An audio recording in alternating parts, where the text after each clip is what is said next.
ராசி பலன் நேயர்களுக்கு வணக்கம். துலாம் ராசி நேயர்களே, இது உங்களுக்கான குரு பெயர்ச்சி பலன்கள். சுக்கிரனை ராசி அதிபதியாக கொண்ட துலாம் ராசியில் சித்திரை 3ஆம் பாதம் முதல் சுவாதி விசாகம் 3ஆம் பாதம் ஆகிய நட்சத்திரங்கள் வரும். துலாராசிகாரர்கள் உள்ளொன்று வைத்து வெளியே ஒன்று பேசத் தெரியாதவர்கள். எல்லாருக்கும் தன்னால் என்ன நல்லது செய்ய முடியும் என்று யோசித்துச் செயல்படுபவர்கள். அப்படிப்பட்டவர்களுக்கு இந்த குருப்பெயர்ச்சி எப்படி அமையும் என்று பார்ப்போம். இதுவரை 7ஆம் வீட்டில் அமர்ந்து பல நல்ல பலன்களை வாரி வழங்கிக் கொண்டிருந்த குருபகவான் தற்போது ராசிக்கு 8ஆம் வீட்டில் சென்று அமர்கிறார். 8ஆம் வீடான் ரிஷபமும் சுக்கிரனின் ராசியே. எனவே அஷ்டம குரு கஷ்டங்கள் தருவாரோ என்கிற பயம் தேவையில்லை. அலைச்சல் அதிகரிக்கும். ஆனால் அதனால் ஆதாயமும் உண்டு. ஆரோக்கியத்தில் அக்கறை அவசியம். அனாவசிய செலவுகள் துரத்தும் என்றாலும் செலவுகளுக்கு பஞ்சமில்லை. மனத்தின் பலவீனங்களை மறைக்க பாருங்கள். பிடிவாத போக்கை விட்டுவிடுங்கள். தீய பழக்கங்களிலிருந்து விலகியிருங்கள். நண்பர்களிலும் யார் நல்லவர் யார் கெட்டவர் என்பதை ஆராய்ந்து முடிவு செய்யுங்கள். கடன் பிரச்சனை குறித்து கவலைப்படுவீர்கள். வேண்டாத அச்சம் உள்ளூர இருக்கும். குடும்பத்தில் அனைவரையும் அரவணைத்துப் போங்கள். குழந்தைகளிடம் கடுகடுப்பு காட்ட வேண்டாம். கணவன் மனைவிக்குள் தேவையற்ற சந்தேகத்தை தவிர்ப்பது நல்லது. வேலைச்சுமையால் தூக்கம் குறையும். கனவு தொல்லைகளும் அவ்வப்போது வந்து நீங்கும். எல்லா பிரச்சனைகளுக்கும் மற்றவர்களை நீங்கள் காரணம் கூறுவது அவ்வளவு நல்லதல்ல.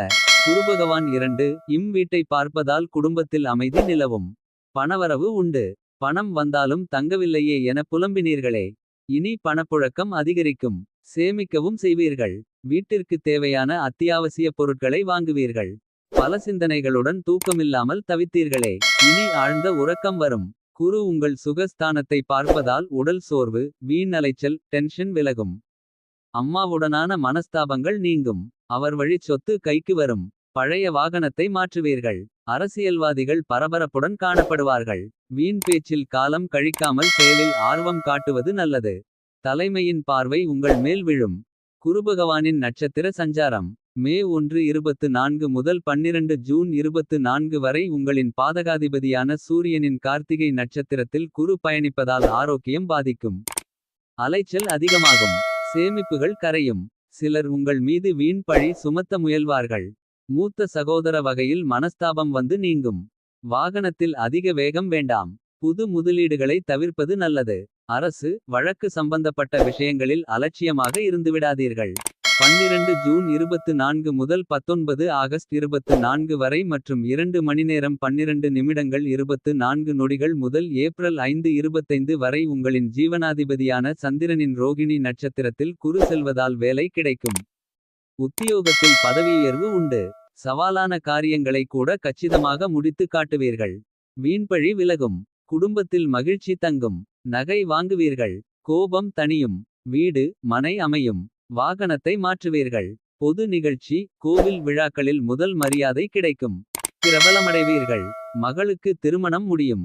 19 ஆகஸ்ட் 24 முதல் 2 மணிநேரம் 12 நிமிடங்கள் 24 நொடிகள் வரை மற்றும் ஏப்ரல் 5-25 முதல் 14 மே 25 வரை உங்களின் தன சப்தமாதிபதியான செவ்வாயின் மிருகசீரிஷம் நட்சத்திரத்தில் குரு செல்வதால் வாழ்க்கை துணைவழியில் அலைச்சல் இருக்கும். முதுகுவலி வயிற்றுவலி வந்து நீங்கும். புது சொத்து வாங்குவீர்கள். பிரபலங்களால் உதவியுண்டு. வீடு மாறுவீர்கள். வியாபாரம் பற்று வரவு உயரும். பழைய பாக்கிகளை கனிவாக பேசி வசூலிப்பீர்கள். கடையை வேறிடத்திற்கு மாற்றுவீர்கள். விளம்பர யுக்திகளை கையாண்டு வாடிக்கையாளர்களை அதிகப்படியாக வரவழைப்பீர்கள். புது ஒப்பந்தங்கள் கையெழுத்தாகும். அரசு செலுத்த வேண்டியவற்றை முறையே செலுத்தி விடுங்கள். கூட்டுத் தொழிலில் பங்குதாரர்களிடம் இருந்து வந்த கூச்சல் குழப்பங்களெல்லாம் நீங்கும். பிரச்சனைகளை தெளிவாக எடுத்துச் சொல்லுங்கள். புது ஒப்பந்தங்கள் கையெழுத்தாகும். அதிகார பதவியில் இருப்பவர்கள் வாடிக்கையாளர்களாக அறிமுகமாவார்கள். உத்தியோகம் காலநேரம் பார்க்காமல் உழைத்தும் அதற்கான பலனையும் பாராட்டையும் வேறொருவர் தட்டிச் சென்றாரே. இனி திறமைக்கு அங்கீகாரம் கிடைக்கும். மேலதிகாரிக்கு நெருக்கமாவீர்கள். சக ஊழியர்களிடம் அதிகாரிகளின் அந்தரங்க விஷயங்களைப் பற்றி பேச வேண்டாம். புது வேலைக்கு மாறும்போது யோசித்து செயல்படுங்கள். கணினித் துறையினர்கள் உற்சாகத்துடன் காணப்படுவார்கள். புது சலுகைகள் கிடைக்கும். வேலைப்பளு அதிகரிக்கத்தான் செய்யும். கலைஞர்களே, ஒரு புறம் விமர்சனம் இருந்தாலும் மற்றொரு புறம் உங்களின் திறமையால் சாதித்து காட்டுவீர்கள். இந்த குருப்பெயர்ச்சி மாறுபட்ட அணுகுமுறையால் வெற்றியையும் வாழ்வில் ஒருபடி முன்னேற்றத்தையும் தருவதாக அமையும்.